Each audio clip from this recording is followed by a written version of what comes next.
Bismillahirrahmanirrahim. Assalamualaikum warahmatullahi wabarakatuh. Alhamdulillah rabbil alamin. Wassalatu wassalamu ala sayyidil mursalin wa ala alihi washabbihi ajma'in. InsyaAllah malam ni kita sambung bacaan kitab Al-Adabul Mufrad karya Imam Al-Bukhari rahimahullah. Dan kita sampai pada bab ke-80. Bagi yang ada kitab, kita sampai pada bab ke-80, babu fadli man mata lahul walad. Hadis ke-143, bab kelebihan atau pahala yang disediakan Allah kepada orang yang anaknya meninggal. Jadi kita fahamlah anak ni antara yang kita panggil cahaya mata, yang kita panggil penunjuk mata. Bila meninggalnya anak itu satu perkara yang berat yang dihadapi oleh ibu dan ayah, dan hanya orang yang pernah hadapi saja yang akan faham. Hadis yang pertama, hadis 143 dalam bab ini. Kata Imam Al-Bukhari, hadatsana Ismailu qala hadatsani Malik an Ibn Shihab. Jadi ini semua terkenal. Imam Malik Ibn Shihab terkenal, Ibn Shihab Az-Zuhri. An Ibn Musayyab, ini pun terkenal juga, Sa'id bin Musayyab atau Musayyib. Dua baris boleh baca. Ada orang baca Musayyab, ada orang baca Musayyib. An Abi Hurairah, dan dia ni adalah menantu Abu Hurairah, dan dia tabi' yang terkenal, Sa'id bin Musayyab. Baik, dia berkata bahawa Abu Hurairah, dia dengar pada Abu Hurairah bahawa Rasulullah sallallahu alaihi wasallam bersabda, la yamutu li ahadin minal muslimina thalathatun minal waladi fatamassahu an-naru illa tahillatal qasam.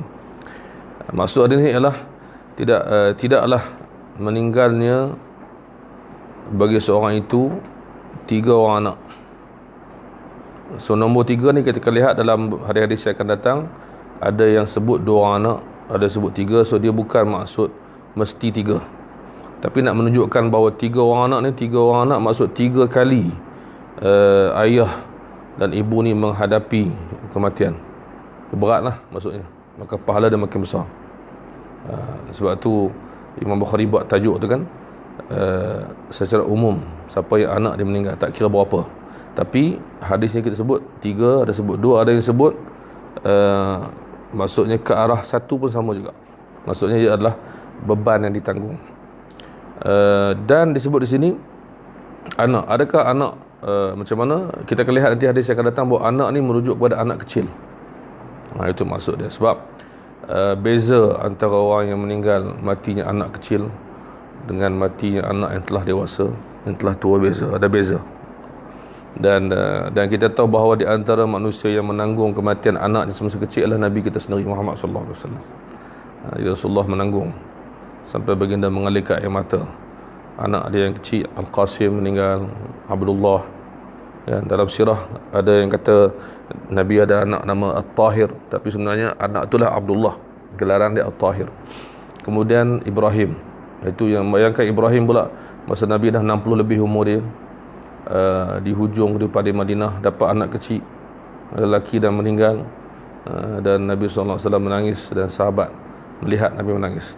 Jadi kalaulah mana-mana orang yang pernah meninggal anak kecil, Nabi lah antara orang yang utama, dan sahabat, dan juga semua orang sepanjang zaman. Maka Nabi kata tak akan dia, kalau dia dah di kematian 3 orang anak, maka dia tidak akan disentuh api neraka kecuali tahilatul qasam. Tahilatul qasam maksudnya kecuali dalam jangka masa yang amat sedikit. Ulama bincang apa maksud hadis tu, hadis ni. Maksudnya Allahu alam, kata ulama, ialah maksudnya dia orang yang sebegini disebabkan kesabaran. Nanti kita akan ada hadis yang akan datang sebut tahtasibuha, ada perkataan ihtisab. Jadi semua benda ujian, bila kita jumpa hadis macam ni, maksudnya ialah dan dia bersabar. Itu maksud dia. Jadi lafaz ni tak ada dalam hadis ni, tak ada sebut budak kecil ke budak besar, anak kecil ke anak besar, dan tak sebut soal kesabaran yang akan disebut dalam hadis yang lain. Itu maksud dia. Maka dia tidak akan disentuh neraka, maksudnya kecuali sedikit tu apa, ialah ketika melintas titian sirat. Semua orang perlu melintas, dan terlalu sekejap bagi orang yang amalannya banyak, sedikit bagi orang yang kurang amalannya. Mana dia secara mudahnya dia akan diberi pahala kesabaran, menyebabkan dia akan masuk syurga, dan tidak disiksa kecuali terlalu sedikit. Itu maksud di sini. Jadi kita akan lihat lepas tu macam mana hadis-hadis yang akan datang melengkapkan maksud. Hadis yang kedua, hadatsana Umar bin Hafs bin Ghiyath qala hadatsana Abi an Talq bin Muawiyah an Abi Zur'ata an Abi Hurairah. Abu Zur'ah ni adalah tabi'i, dan dia juga sebab ada sebagian orang sebut Imam Abu Zur'ah kan, itu imam di kurun ketiga, pernah menuntut sezaman dengan Bukhari dan sebagainya. Imam Ahmad, sampai Imam Ahmad puji, ini pemuda ni hafal beratus ribu hadis. So Abu Zur'ah tu lain, itu Abu Zur'ah Ar-Razi, terkenal. Yang ni Abu Zur'ah tabi'i, dan kalau tak salah saya, dia adalah anak kepada sahabat, anak sahabat. Baik, kemudian dia kata kepada Abu Hurairah bahawa anna imra'atan atatin nabiyya sallallahu alaihi wasallam bisabi, seorang wanita datang membawa anak kecil jumpa Nabi sallallahu alaihi wasallam. Ini biasa berlaku di zaman Nabi, mendapatkan doa Nabi, mendapatkan keberkatan Nabi dan sebagainya. Mereka suka bawa budak-budak kecil, macam kita tengok orang bawa kepada ulama-ulama kan, untuk didoakan, untuk diusap kepala dia, untuk dibacakan doa tertentu. Ini dan untuk ditahnik juga, tahnik. Dan sebut pasal tahnik, saya ada orang seorang pernah kata tahnik ni tak boleh buat, dia kata. Ada seorang ni dia pernah kata, pendakwah juga, dia kata tahnik tak boleh buat, hanya Nabi boleh buat. Itu masalah itu. Sedangkan dalam sejarah Islam, tahnik dibuat oleh para sahabat dan juga orang lain. Baik, itu tahnik boleh buat. Jadi dia bawa anak kecil dia, faqalat, dan dia berkata, ud'u lahu ya Rasulullah, wahai Rasulullah, doalah untuk dia. So ini adalah di antara adab kita jumpa orang yang kita rasa soleh, yang baik, tak mesti ulama, tak mesti ustaz, tak mesti orang berilmu, tapi orang baik, dan kita berharap doa dia makbul. Macam kita suruh mak ayah doakan kita, mak ayah kita bukan ulama, tapi mak ayah kita dapat kelebihan dia ibu dan ayah, doa yang makbul. So kita kena sentiasa minta kan. Macam setengah orang ada amalan dia, bila nak exam kan, mak tolong doa. Jadi benda tu bagus, tapi elok dia buat kerap sikit lah kan. Dan kadang-kadang mak kita cakap pula, mak ni hang tak payah minta pun mak doa Alhamdulillah kan, mak insya-Allah doa pada anak pula minta. So di sini ialah sahabat datang jumpa Nabi minta doakan. Jangan kita pula kata hang doa ni, bukan macam tu. Kita minta orang alim doakan supaya dapat keberkatan. Kita doa juga kan, mak ayah doa juga, kawan doa juga, doa orang bermusafir mustajab, doa ketika hujan, doa apa lagi mustajab, doa apa ketika puasa, ketika berbuka, doa di hujung malam kan. Jadi kita minta kan, doakan saya kan. Biasa kita jumpa ulama, orang pergi Mekah sekarang haji kan, siapa yang tengok ni duduk di Mekah, tolong doakan untuk kita, tim center dan semua. Kita doa, minta orang doa, satu benda yang bagus. Terutama orang tu menziarahi tempat yang berkat, mustajab doa, hari yang berkat dan sebagainya. Jadi Rasulullah doakan dia, Rasulullah pun doakan, tapi ditambah maklumat. Dia kata faqad dafantu thalatha, aku ni dah tanam 3 orang anak. Jadi Rasulullah doakanlah, so maksud doa ni umur panjang kan. Dia rasa Rasulullah, saya sedih, maksudnya anak saya dah meninggal. Yang ni doakanlah dia panjang umur. Itu maksud dia. Dan doa dia panjang ke umur ni biasa, boleh. Dan antara doa yang masyhur adalah doa yang Ummu Sulaim minta Nabi doa kepada Anas, anak dia, Anas bin Malik. Anas bin Malik kan remaja masa Nabi sampai Madinah, umur dia 10 tahun. Masa Nabi meninggal umur dia 20 tahun. Maka mak dia Ummu Sulaim, Rasulullah, saya ada hajat, jadikan dia khadam kamu. Boleh. Doakan dia Rasulullah. Nabi doakan, Allahumma akthir ma lahu, ya Allah banyakkanlah harta dia kan. Wa waladahu, dan banyakkanlah keturunan dia, anak cucu. Dan dua doa ni makbul. Anas antara orang yang paling kaya dan paling ramai anak cucu di zaman dia dah tua. Yang ketiga, wa barik lahu fima a'taitahu, berkatilah semua yang kau beri pada dia. So semua ni berkat dalam hidup dia, dan bahkan kebun dia berbuah banyak kali lebih pada orang biasa. Jadi ini doa. So bila kita minta doa, boleh kita minta, ya Allah banyakkanlah hartaku dan anak-anakku, berkatilah semuanya. So yang Allah yang penting, berkatilah semuanya. Itu sebab kita doa orang qunut kan, wa barik lana fi ma atait, berkatilah untuk kami semua yang kau berikan ya Allah. Jadi di sini dia minta anak dia, kita faham daripada ayat tadi maksudnya apa? Doalah bagi umur panjang. Sedih anak dah mati 3 orang. Nabi kata ihtazarti. So Nabi doakan. Jadi Nabi bagi apa? Bagi berita gembira. Ihtazarti bihidharin syadidin minan nar. Sebenarnya engkau telah ada satu dinding yang kukuh, menghalang kamu daripada neraka. Maksudnya kamu jangan sedih anak kamu meninggal 3 orang tu. 3 orang itulah yang akan melindungi kamu dari neraka. So dia rasa lega. Dia doakan, minta doa anak dia yang hidup tu, Nabi doakan, Nabi bagi lebihan kat dia. Sebab tu di antara benda kita boleh ambil pada hadis ni ialah seorang yang bercakap atas nama Islam mesti bagi harapan dan mesti bagi fadilat. Jangan duk hentam je. Jangan duk bagi semata-mata ni buat ni habis pahala. Duk ulang tu tak. Kita bagi tak apa, benda ni kan dapat pahala. Kita kena sentiasa disebut di mulut, sebab itu cara Rasulullah. Ada benda baik yang dibuat walaupun sedikit, Nabi akan menghargai dan memberi balasan, memberitahu balasan. Sebab tu kadang-kadang saya bergurau dengan orang di surau masjid kan. Kita kuliah lama tak habis-habis kan, depa sabar tuan-tuan, sabar dapat pahala. Kan, jangan fikir sabar susah sabar kuliah tak habis-habis. Kan, ustaz ni bila nak berhenti kan. Tapi dia tak sedang. Dia duduk di surau masjid lama tu, macam kita sebut kan faedah baca hadis tu kan, dia boleh jaga masa dia, quality time. Jangan duk fikir aduh bila nak habis ni kan, lama tak. Itulah quality time dia. Kalau dia keluar tak tentu dia buat apa lagi, dengan habis duit, dengan habis cerita apa semua lagi. Jadi setengah orang yang kadang-kadang tu tergopoh gapah nak keluar pada lepas maghrib tu, kita kena bagi dia nasihat sikit. Manalah tahu kalau dia tak sibuk, dia tunggu. Contohnya apa kita beritahu di antara doa, di antara hadis Nabi beritahu, siapa yang duduk lepas solat dan tunggu solat yang akan datang dalam keadaan berwuduk, malaikat doakan dia sepanjang dia ada di masjid. So kita beritahu kat dia, malaikat doakan khas untuk setiap orang tu Allah tugaskan. Selagi mana dia duduk situ, dia ada wuduk.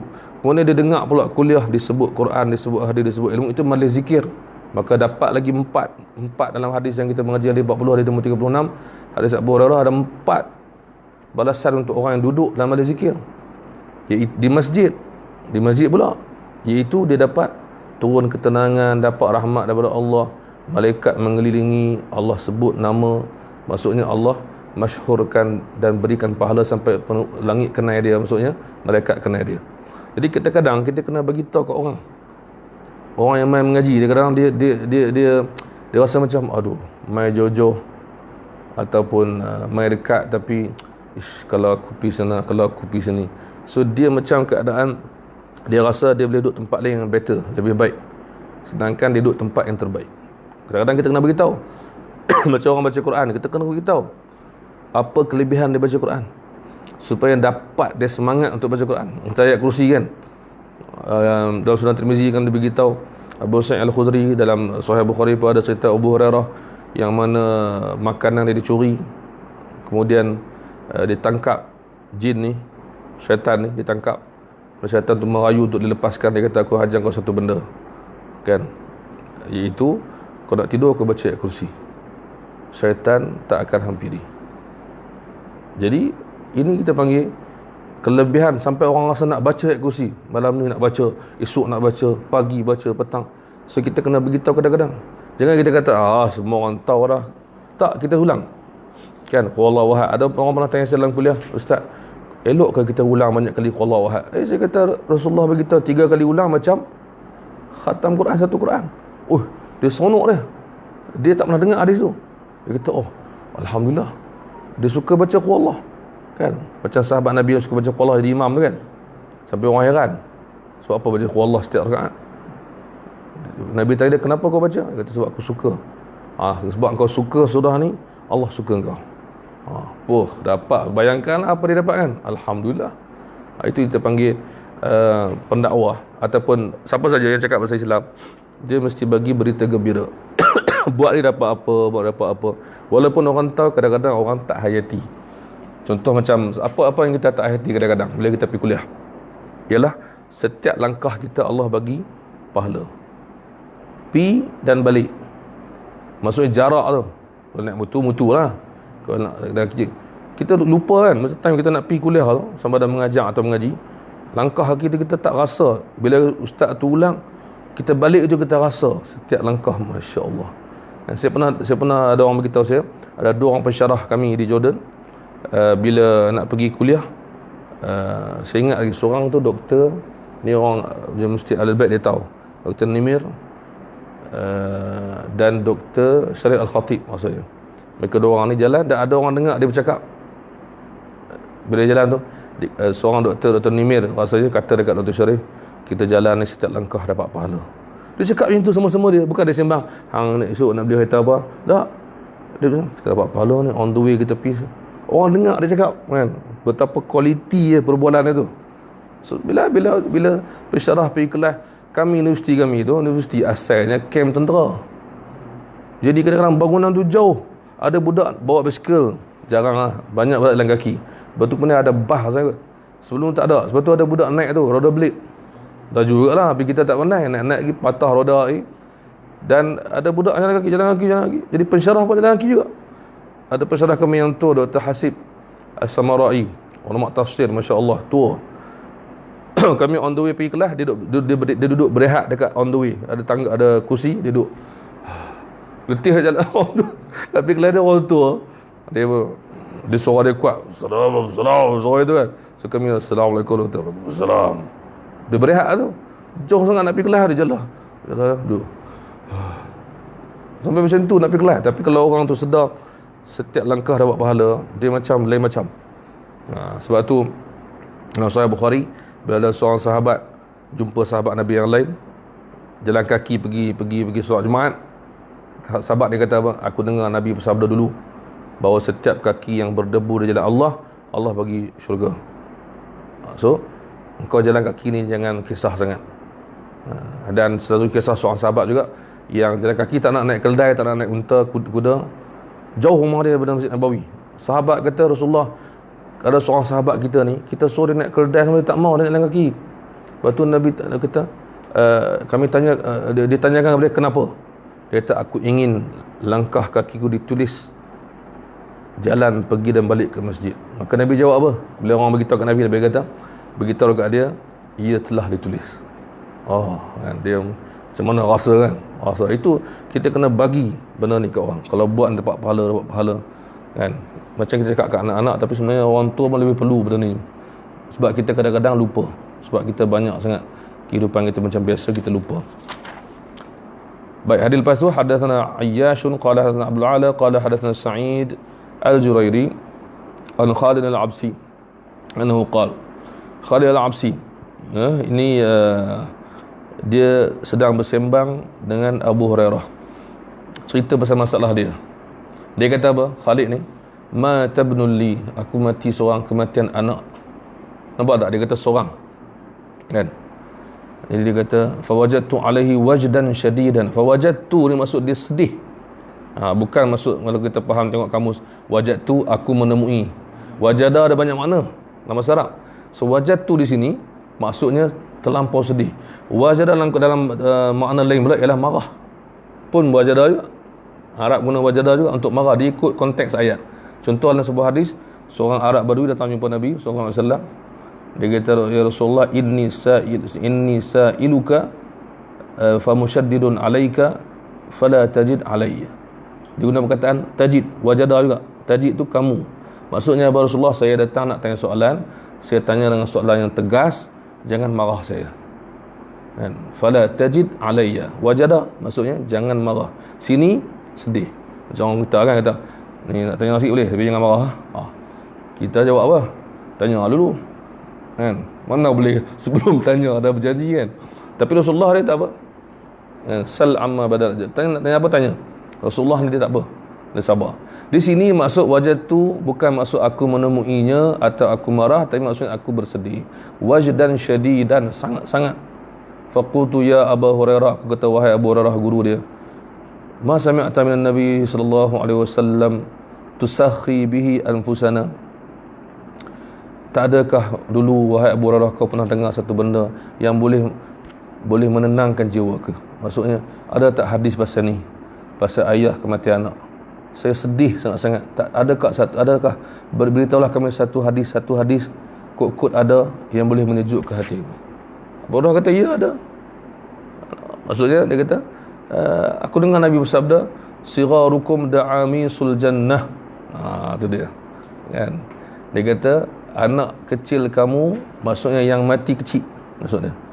Nabi kata kepada sahabat-sahabat, kalau kamu ada anak kecil mati tanpa jumlah, maksudnya terbuka berapa orang tu, da'ami ni macam binatang yang duduk atas air yang kecil tu, yang dia tak tahu nama apa nak kata, dia macam kaki panjang, lepas tu duduk melata atas air tu kan. Apa kita panggil istilah kalau ada orang tengok live ni boleh tulis dalam komen apa dalam bahasa kita, binatang yang kita pergi tasik, pergi sungai, dia meniti-niti atas air tu. Ada dua pendapat, satu kata ikan yang sentiasa kan kecil-kecil duduk main dekat air. Satu lagi ialah binatang kecil yang kaki panjang tu, nak kata labah-labah pun tak, tapi dia berjalan atas air tu kan. Ni bukan karamah atas air ni, dia binatang berjalan atas air kan. Jadi apa maksud hadis ni kan?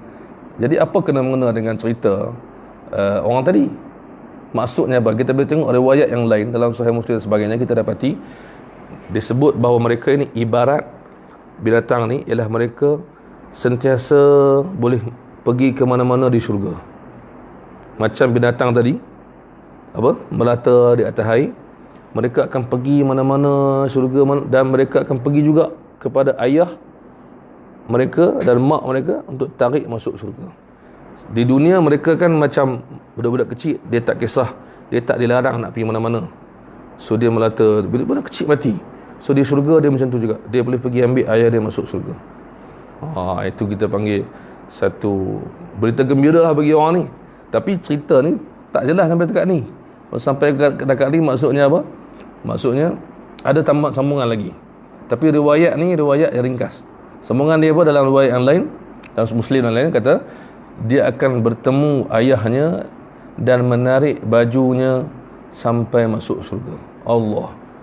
Maksud ayah dia kalau masuk neraka pun, kalau salah macam mana pun, anak datang tarik dan tak akan lepas sampai bawa dia masuk syurga. Allah. Kau Islam tak boleh kan? Kata boleh lah kau Islam kan. So Nabi sebut anak-anak kamu, anak-anak orang Islam kan. Yang bukan Islam, anak dia selamat lah, dia kufur. Tapi yang ni ialah orang Islam, macam mana teruk sekalipun, inilah berita gembira.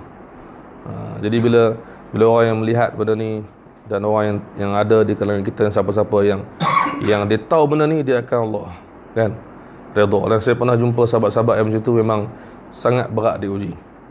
Ada seorang sahabat kami, senior kami, yang meninggal, anak dia 2 orang masa kecil. Seorang masih kecil, seorang lagi pun dalam surah tahfiz, masih lagi kecil kan. Jadi Allah uji. Jadi bila kita baca hadis ni kepada mereka, kadang-kadang tadi kan Abu Hurairah baca dah hadis yang boleh menenangkan jiwa kami. So apa kita dapat pada ni? Kalau ada orang nak mengajar Islam kepada orang, ajar benda yang memang kena pada masyarakat, yang menenangkan, yang tidak mengelirukan, yang menjelaskan, yang membangkitkan semangat. Baik. Kemudian hadis seterusnya, hadatsana Ayyashun qala hadatsana Abdul Ala qala hadatsana Muhammad bin Ishaq qala hadatsana Muhammad bin Ibrahim al-Harith an Muhammad bin Labid an Jabir bin Abdullah. Tadi hadis Abu Hurairah, hadis Jabir. Okey. Sami'tu Rasulullah sallallahu alaihi wasallam yaqul, aku dengar Nabi sallallahu alaihi wasallam bersabda, man mata lahu thalathatan min al-walad, man mata lahu thalathatan min al-walad fahtasabahum. Ini dia poin dia. Siapa yang meninggal anak dia 3 orang, jumlah ni sekadar nak bagi tahu untuk sedih, maksudnya berganda-ganda. Fahtasabahum, ini poin dia, iaitu ihtisab. Ihtisab ni maksudnya dia menyerahkan balik kepada Allah dan mengharapkan pahala. Ihtisab dia macam contoh, ya Allah Tuanku, aku buat ni, apa yang berlaku kepada aku, tak kiralah aku buat ke amalan ke, bantuan orang ke, bantu orang ke, orang mati ke, ya Allah berilah pahala kepadaku kan. Janganlah sia-siakan apa aku buat. Jadi ihtisab ni kita boleh buat dalam semua urusan hidup kita, walaupun amalan duniawi. So, kita kata, ya Allah, kalaulah ada pahala, berilah kepadaku, kan? Macam kan kita tahu cerita karamah 3 orang lelaki zaman Bani Israel yang terangkat langgur tu, kan? Apa mereka doa? Tawassul dengan amalan soleh. Apa ayat dia? Maksudnya, Rasulullah, ya Allah, kalaulah aku buat baik kepada buah ayah aku ni, engkau terima, bebaskanlah kami. Kemudian kalau aku buat ni hanya kerana-Mu ya Allah, bebaskanlah kami. Kan 3 orang kan, seorang tu tolong mak ayah, seorang tu dia tolong perempuan yang dia suka, tapi tak nak buat benda tak elok dengan dia, dan dia bebaskan, dan dia tak anggap tu sebagai hutang, dia serah, dia bertobat lah. Yang ketiga apa, seorang lagi yang itu mak ayah tak bagi makan minum. Kedua, yang seorang lagi apa, seorang lagi dia ambil kerja dengan dia, lepas tu dia pergi tak ambil upah tu dia laburkan sampai banyak. Tiba-tiba satu hari orang tu datang, dia bagi semua, kan? Kawan tu pun kata, aku ambil semua, satu pun tak tinggal. Jadi dia macam, Allah, kalau aku buat ni kerana-Mu ya Allah, bebaskanlah kami. So memang susah lah, kan? Berat nak buat, tapi kerana Allah. So kita boleh kata, sebab tu kita boleh tawassul dengan amal soleh. Kalau kita rasa kita ada hajat yang besar, kita pun ingat satu amalan yang kita pernah buat yang kita rasa paling ikhlas, dan kita sebut dengan Allah SWT, ya Allah, aku pernah buat begini dan begini, kalau dia kau terima ya Allah, ikhlas, berilah aku hajat sekian-sekian. Itu boleh tawassul dengan amalan yang kita rasa paling ikhlas, kan? Itu boleh. So di sini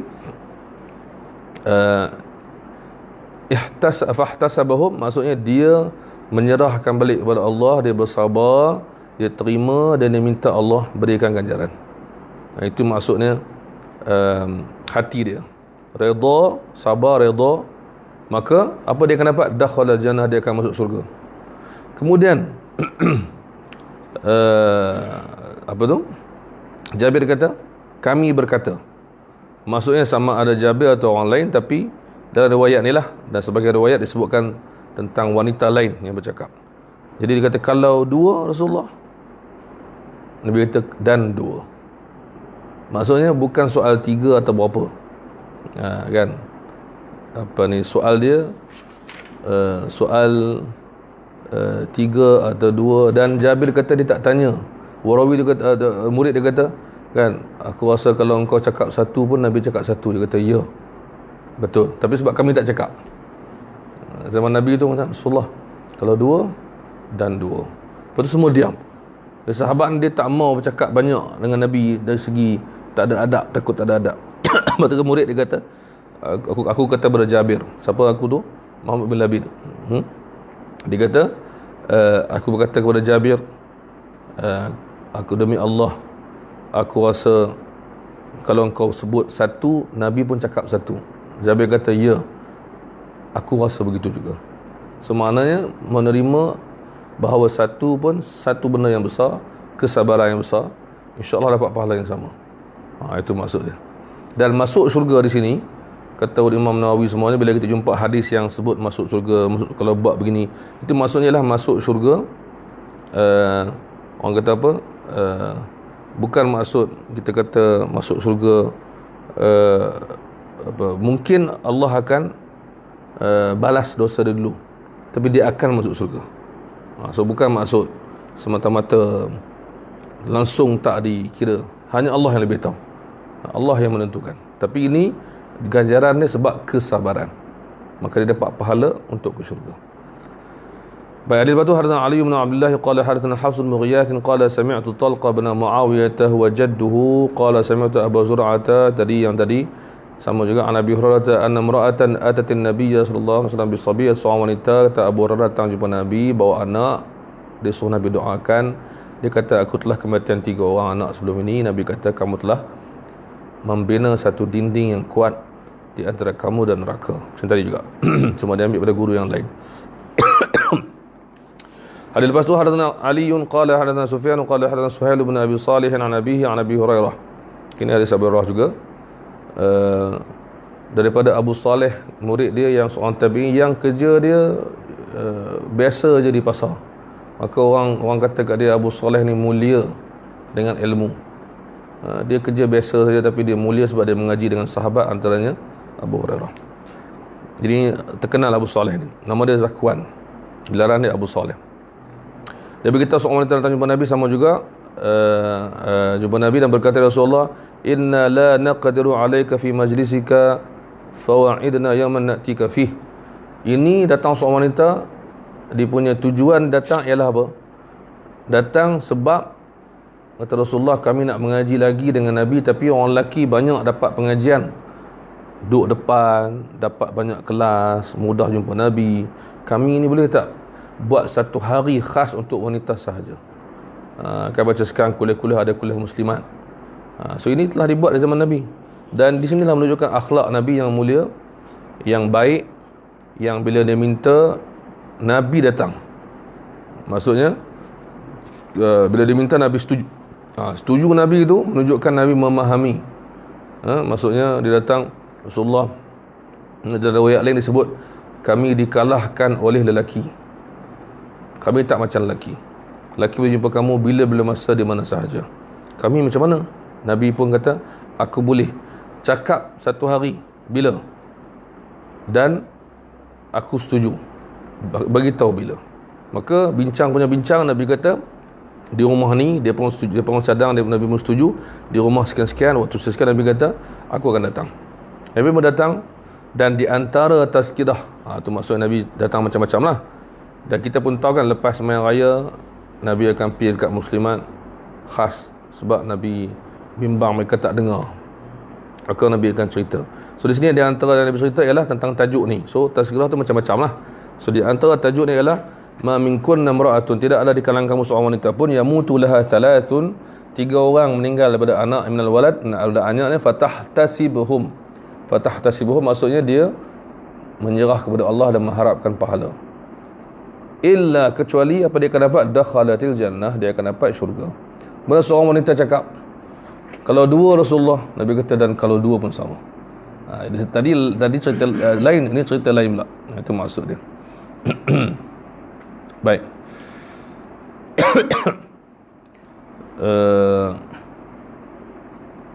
Di sini disebutkan Suhail yatashaddad fil hadis, maksudnya Suhail bin Abi Suhail, anak Abu Saleh tadi, dia amat menjaga hadis-hadis dia. Kesungguhan para ulama ni jaga hadis, ada yang jaga tulisan, ada yang jaga hafazan. Kalau Allah SWT, maksudnya kalau kita boleh kata Allah memelihara hadis ni dengan ulama. Kalaulah ulama-ulama tu malas macam kita, tak terjaga hadis, kan? Sebab tu Syu'bah bin Hajjaj, antara ulama dia terkenal di kurun kedua, hujan pun, hujan lebat dan sebagainya, cuaca buruk, dia keluar juga. Bila rumah dia, orang kata, ke mana wahai Syu'bah? Kata, untuk hadis Nabi, kan? Batu yang merantau, ribu batu semua, tak tahu nak cakap. Tak ada pula orang cakap, engkau pi ni, kenapa kau pergi jauh-jauh, kan? Tak. Imam Ahmad mengaji dengan, nak jumpa siapa? Abdul Razak As-San'ani di Yaman sana, jauh dia pergi. Sampai-sampai Abdul Razak tak keluar rumah lagi. Tanya guru, sana guru kita, dia ada kat rumah, dia akan keluar sendiri, kita tak boleh panggil dia. Itu adat dia, adab dia. Dia pun tunggu keluar. Dah macam petang, dia kata, siapa ni? Dia kata, Ahmad Hanbal. Ada Ahmad Hanbal yang terkenal tu, Ahmad bin Hanbal dia, saya. Dia pun duduk depan rumah baca hadis sampai maghrib. Dia, orang kata apa, kalau tak kerana merantaunya ulama ni, tak tahulah, kan, kita yang tak keduh merantau pun tak larat nak mengaji, kan? Maksudnya macam-macam alasan, macam-macam sebab ni ulama. Itu dia. Itu antara dia Suhaib, anak Abu Saleh. Baik. Hadis batu hadatsana Harami bin Hafsin wa Musa bin Ismail, dua orang guru dia. Qala hadatsana Abdul Wahid qala hadatsana Uthman bin Hakim qala hadatsani Amr bin Amir al-Ansari qala hadathatni Ummu Sulaim. Ummu Sulaim ni ialah anak mak Anas bin Malik, kan?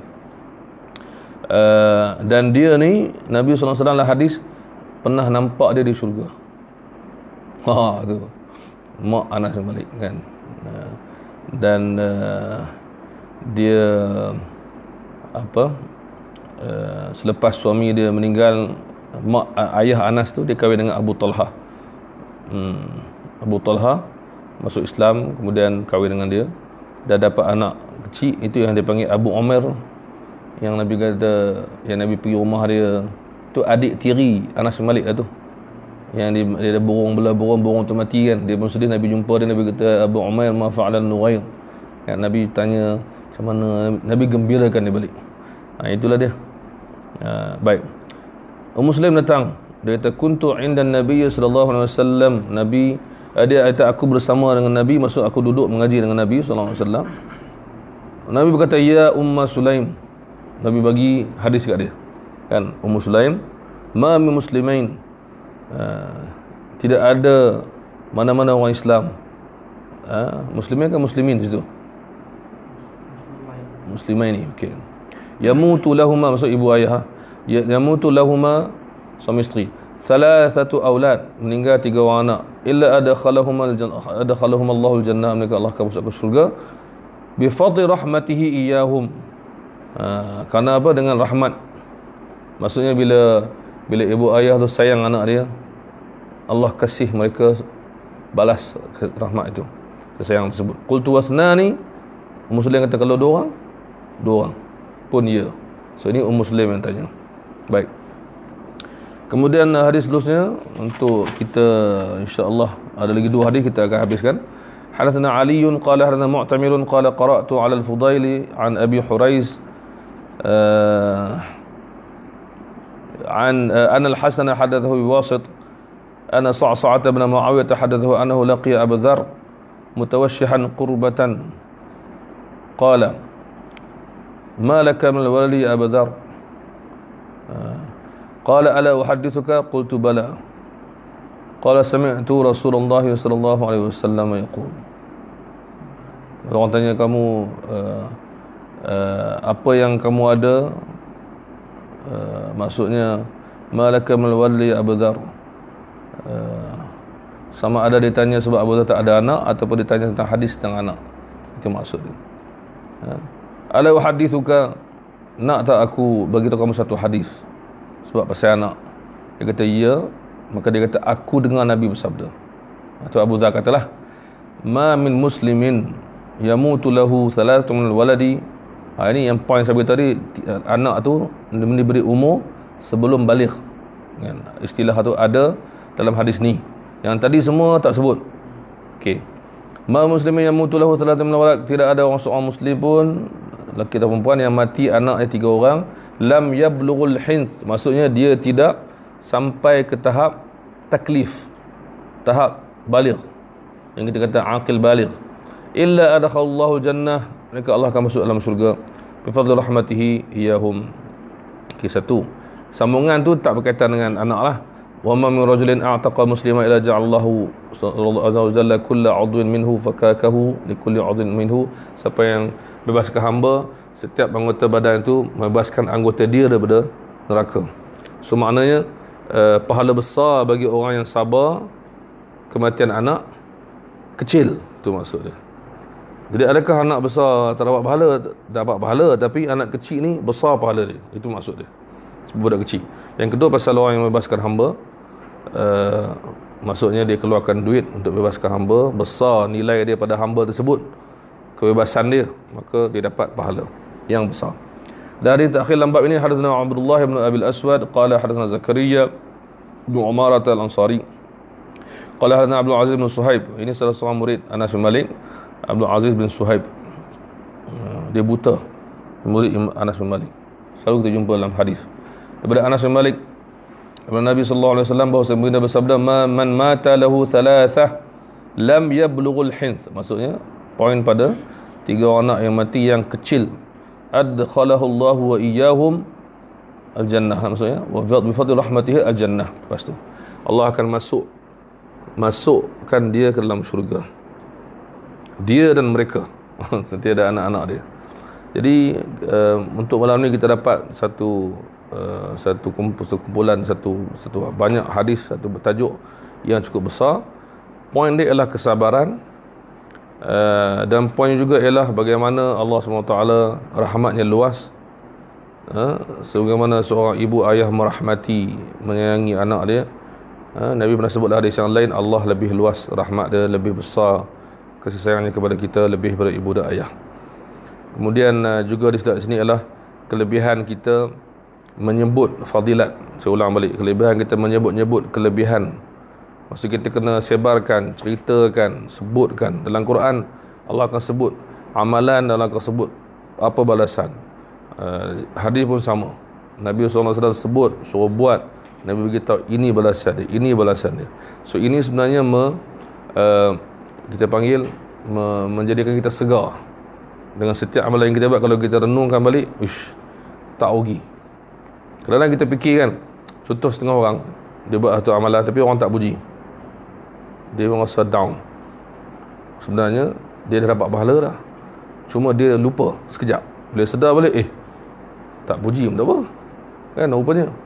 Dan setengah orang bila dia buat satu lagi ialah dia rasa bila dia buat satu amalan, balasan tak setimpal daripada manusia kan? Bila kita fikir balik, tapi Allah balas lebih kan? Allah balas banyak kan.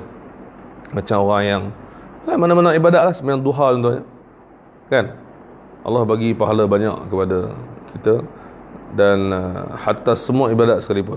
So kalau kita rasa diri kita down bila kita buat satu benda baik, cara nak upkan balik ialah kita baca balasan-balasan. Sebab tu kelebihan beramal ni sentiasa menjadi tumpuan para ulama. Dan ada ulama tulis kitab kan, At-Targhib wat-Tarhib kan, kelebihan dan juga balasan. Jadi makna kita sentiasa berada di dalam keadaan tu. Rasulullah sendiri pun digelar sebagai basyiran dan nadhiran. Basyir memberi berita gembira, nadhir memberi amaran dan balasan. InsyaAllah malam ni kita berhenti di sini. InsyaAllah akan datang kita akan sambung bab 81, bab di mana seorang tu kematian atau keguguran anak. Tadi cerita pasal anak yang dah lahir yang kecil. Yang ni pula cerita wanita atau ibu ayah atau suami isteri yang anak mereka gugur. Maka Allah SWT sediakan bagi mereka balasan pahala yang kita akan baca insya-Allah akan datang. Dan kemudian habis tu maka kita akan masuk tajuk baru, iaitu tentang adab dengan hamba. Walaupun di zaman ni tak ada lagi sistem hamba ni, tapi kita nak belajar untuk mengetahui kehebatan Islam dalam menguruskan hubungan antara tuan dan hamba. Dan hubungan ni hubungan yang amat hebat. Dan yang kedua, kita nak pelajari bagaimana Islam akhirnya menghapuskan perhambaan. Cara dia sampai hari ni alhamdulillah tak ada perhambaan. Dan bagi orang kafir, slave ni bukan macam Islam. Sistem perhambaan yang bukan Islam di dalam sejarah kehidupan manusia amat zalim. Tapi Islam datang mengubah persepsi, mengubah keadaan. Dalam setiap Ramli pun ada kan, lelong kan. Itu cerita dia lah, sistem perhambaan kan, yang Ramli beli tu kan. Lepas tu dia kata wow kan, untung jual hamba ni kan. Dia kata wow, terkejut, Ramli pun terkejut sebab dia seronok sangat. Itu adakah jual beli tu macam mana? Dalam kitab fiqh kita belajar macam mana penjual nak bebas hamba, kalau jual, kalau beli, kalau apa. Ini semua untuk membezakan sistem Islam dengan sistem yang sedia ada di kalangan orang bukan Islam. Wallahu a'lam. Subhanakallah wa bihamdika asyhadu an la ilaha illa anta astaghfiruka wa atubu ilaik. Bismillahirrahmanirrahim. Al-insan lam yakhus الذين آمنوا وعملوا الصالحات وتواصوا بالحق وتواصوا بالصبر. السلام عليكم ورحمة الله وبركاته.